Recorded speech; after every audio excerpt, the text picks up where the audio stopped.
بسم اللہ الرحمن الرحیم۔ ناظرین کرام، دنیا کی سب سے طاقتور قوم، سب سے خوبصورت قوم، سب سے مالدار قوم کو اللہ پاک نے کیوں تباہ کیا؟ کیا وجہ ہوئی جو اللہ تعالیٰ نے ان پہ عذاب نازل فرمایا؟ طوفان نوح کی تباہی کے بعد اللہ تعالیٰ نے سرزمین عرب پر ایک ایسی قوم پیدا فرمائی جو دنیا میں سب سے زیادہ طاقتور، مضبوط، توانا افراد پر مشتمل تھی۔ یہ لوگ جسمانی خوبصورتی، سرخ و سفید رنگت، وجاہت میں اپنا ثانی نہیں رکھتے، مال و دولت کی فرمانی، شاندار تہذیب، شان و شوکت سمیت دنیا کی ہر نعمت و آسائش انہیں میسر تھی۔ قرآن پاک میں اللہ پاک ارشاد فرماتے ہیں، اور ان جیسی کوئی اور قوم ملکوں میں پیدا نہیں ہوئی۔ قرآن میں ایک اور جگہ فرمایا، اور یاد تو کرو مجھے جب اس نے تمہیں قوم نوح کے بعد سردار بنایا اور زمین پر خوب پھیلایا۔ قرآن پاک میں قوم عاد کا ذکر 9 سورتوں میں کیا گیا ہے۔ عاد نام کا ایک شخص حضرت نوح کی چوتھی نسل میں ان کے بیٹے سام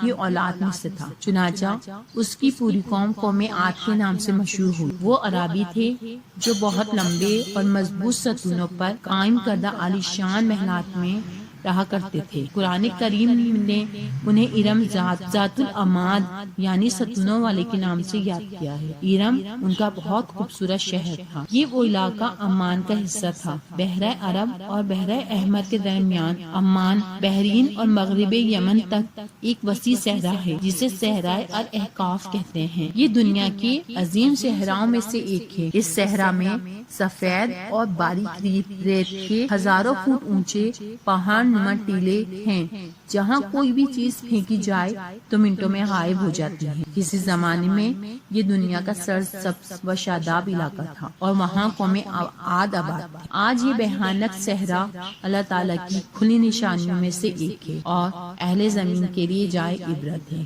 قرآن پاک میں اللہ تعالیٰ ارشاد فرماتے ہیں، وہ ارم جو ستونوں والے تھے۔ بعض مفسرین نے لکھا ہے کہ ارم عاد کے دادا کا نام تھا۔ بعض مورخین کا خیال ہے کہ ارم قوم عاد کے شاہی خاندان کا لقب تھا۔ دنیا میں ستونوں پر بڑی بڑی عمارتیں کھڑی کرنے کا طریقہ سب سے پہلے انہوں نے ایجاد کیا۔ حالیہ دور میں شہر کے زیر زمین اثرات دریافت ہوئے ہیں۔ ان سے پتہ چلتا ہے کہ اس شہر کی فصیل 30 ستونوں پر رکھی گئی تھی۔ اس شہر کو 30 ستونوں پر تعمیر کیا جاتا ہے۔ کہا جاتا ہے کہ یہ شہر شداد نے خصوصی اہتمام کے ساتھ بنوایا تھا، جہاں قوم کا بہت بڑا شداد قوم کا بادشاہ تھا جس نے اس شہر کو تعمیر کروایا تھا۔ اس طرح اس قوم نے جس معیار اور جس انداز کی تعمیرات کی، ایسی تعمیرات اس سے پہلے دنیا میں کسی اور قوم نے نہیں کی۔ شاید اس لیے یہ جگہ شداد کی جنت ارضی کے نام سے تاریخ میں مشہور ہے۔ طوفان نوح کی تباہی کے بعد قوم عاد ہی وہ پہلی قوم تھی جو بتوں کی پجاری بنی۔ قوم عاد نہایت زوراور اور بہادر قوم تھی۔ وہ سب بت پرست تھے۔ ان کے بتوں کے نام سمود، ہب اور سمد بیان ہوا ہے۔ کفر و شرک کی سمندر میں غرق قوم عاد کی بدعمالیاں جب اپنے انتہا کو پہنچ گئیں تو اللہ تعالیٰ نے انہی میں سے ایک نیک و صالح بندے کو پیغمبر بنا کر مبعوث فرمایا۔ یہ حضرت ہود علیہ السلام تھے جن کا تعلق قوم عاد سے تھا۔ حضرت ہود نے ان سے کہا، ایک اللہ کی عبادت کرو اور اس کے سوا کوئی تمہارا معبود نہیں۔ قوم عاد کے سرداروں نے جواب دیا، تم ہمیں احمق نظر آتے ہو اور ہماری نظر میں تم جھوٹے ہو۔ حضرت ہود نے کہا، میں رب العالمین کا پیغمبر ہوں اور اللہ کا پیغام تم تک پہنچانا چاہتا ہوں۔ کہنے لگے، تم ہمارے پاس اس لیے آئے ہو کہ ہم اپنے معبودوں کو چھوڑ دیں جنہیں ہمارے باپ دادا پوجتے تھے اور صرف ایک اللہ کی عبادت کریں۔ اگر تم سچے ہوئے تو ہمیں عذاب سے نہیں ڈراتے، وہ لے آؤ۔ حضرت ہود مسلسل 50 برس یا اس سے بھی کہیں زیادہ واعظ و نصیحت کرتے رہے۔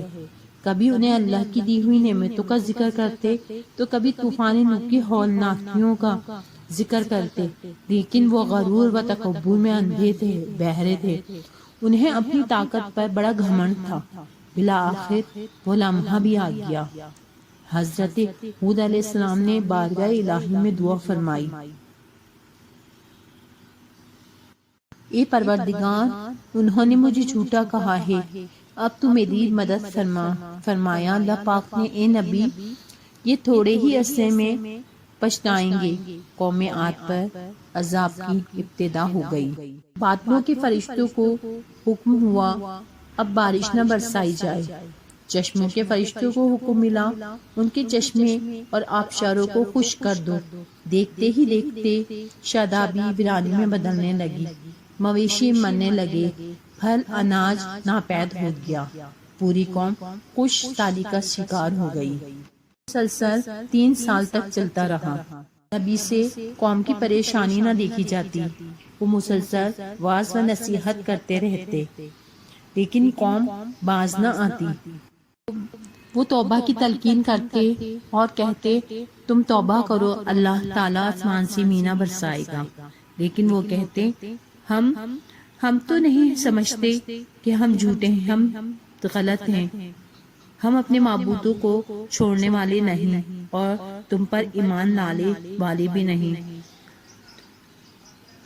اس زمانے میں یہ دستور تھا کہ قوموں کو جب کوئی مشکل آ گھیرتی تو وہ بیت اللہ شریف جا کر اللہ کے آگے آہذاری کرتے اور ان کی مشکل دفع ہو جاتی، یعنی کافر قوم بھی اس حقیقت کو تسلیم کرتی تھی۔ چنانچہ اللہ تعالیٰ نے سیاہ بادلوں کو قوم عاد کی جانب بھیجا، جس سے دیکھ کر پوری قوم خوشی کے شادیانے بجانے لگی۔ یہ شاید باری تعالیٰ ہے۔ جب انہوں نے اس عذاب کو دیکھا جو بادل کی صورت میں ان کے میدانوں کی طرف آ رہا تھا تو کہنے لگے یہ بادل تو جو ہم پر برسے گا۔ تو اللہ نے فرمایا یہ وہ چیز ہے جس کے لیے تم جلدی کرتے تھے، یعنی آندھی جس میں درد ہے، عذاب ہے۔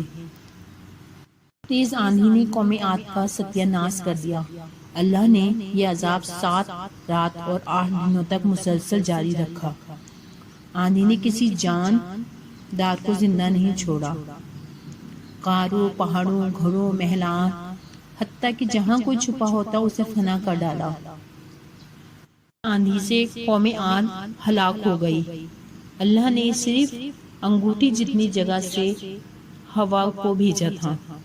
اللہ تعالیٰ نے خوفناک آندھی سے حضرت ہود علیہ السلام اور ان کے ساتھیوں کو محفوظ رکھا، کیونکہ انہوں نے اللہ کے حکم سے نافرمانی نہیں کی تھی بلکہ ایک بستی میں پناہ لے لی تھی، چنانچہ عذاب ان تک نہیں پہنچا، وہ امن و سکون سے رہے۔ ہماری ویڈیوز پسند آتی ہیں تو ہمارے چینل کو لائک